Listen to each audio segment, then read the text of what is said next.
Okay, here is where we are going to understand CSS way more, how it works. My throat hurts a bit, so I apologize if you're not gonna hear me in a bit, but I need to take a break a bit after this one.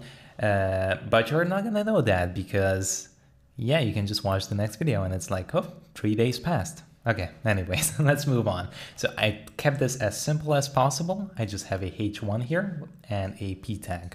Okay, so take a look. If I select that H1 and I change that color to coral, okay, we have that nice coral color. What happens when we write H1 again here and we say color cornflower blue? Well, the color changes to cornflower blue. Why is this happening? Well, CSS works from up to down, okay? It reads the first one, it says, okay, H1 should be coral. And then goes, and gets to H1 again and says, okay, color should be cornflower blue. So the last style always gets applied. Okay, if we select the same thing, the one further down is the one gonna be applied. So if I write H1 again and change this again, it's gonna change. Cyan, okay? So it's cyan now, but if I move this up here, well, cornflake is gonna, cornflake? I keep saying cornflake. Cornflower blue is gonna be the one that's gonna be applied to, okay? However, okay, so we know that it goes from up to down and the last one gets selected. Okay, what happens if I add a class to this? I'm gonna say class of header, okay? And then we go in here and I just write header and we change the color to cornflower again, like this. Save, okay, that's blue. That's what we expected, right? Because we read it from up to down. But what happens if I move this up here? Well, is it gonna change to coral?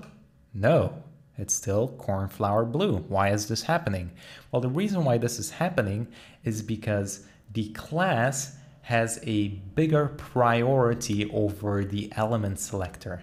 And a good way you can see this is just by hovering over the element. And you're gonna see that the selector specificity is 0, 0, 1, whereas this one is 0, 1, 0. So the one further on the left is gonna be more and more important. Okay, so this is 0, 0, 1. This is 0, 1, 0. So what is 1, 0, 0? Well, 1, 0, 0 is an ID. That's the most valuable one because it's the most unique one. So if I add an ID to this of head, I'm just gonna say head like this. If I say head and I apply a color of dark red, now this is gonna be the most important one. It doesn't matter where this is. It can stay here, it can stay here, it can stay here. It doesn't matter. This is the least important one, 0, 0, 1. This is secondary, 0, 1, 0. And this is the most important one, 1, 0, 0. However, this is mostly what you are gonna encounter. These three in here. But there are certain cases where you might have a style on the element. If you have a style on this element, so I'm gonna say style, color, and I'm just gonna say black and hit enter. This, you can imagine it as this having a greater priority over everything that you have here in CSS, okay? It's more important than everything you have, whether it's H1, whether it's a class, whether it's an ID. As soon as you have the style directly applied to the H1, that's gonna win. However, there's one more. Oh my goodness, what did they do there?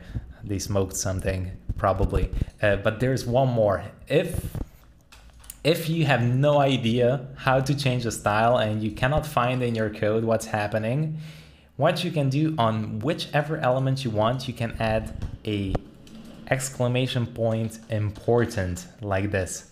And this is basically gonna override everything. This is like the last solution. This is not good to do. You don't want to add this important usually, almost never. But this overrides everything. So it doesn't matter. This is kind of like a fifth level of specificity. that you can add important. But generally, what you're going to be sticking to is H1, class, and this one, okay? You're never going to use this important, okay? So let's remove this. You're better off trying to figure out why this important is not working, right?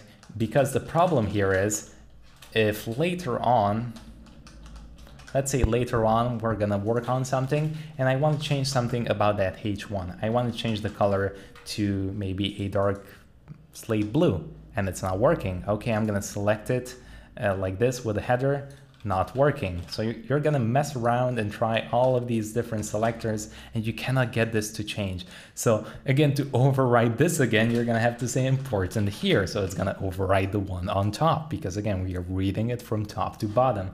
So it gets really messy. So try to ignore this, try to ignore styling it with important and also ignore styling it in the H1 here. The only ones you should be sticking to are normal selector like this, class and ID, and that's gonna make everything super clear on which is how important, okay? Even if you have multiple classes, the one that's below is still the one that's gonna apply. However, we can also select elements. I'm gonna show you a new one that we haven't covered so far. What if I do H1 active like this? So basically I wanna select only the classes that are H1.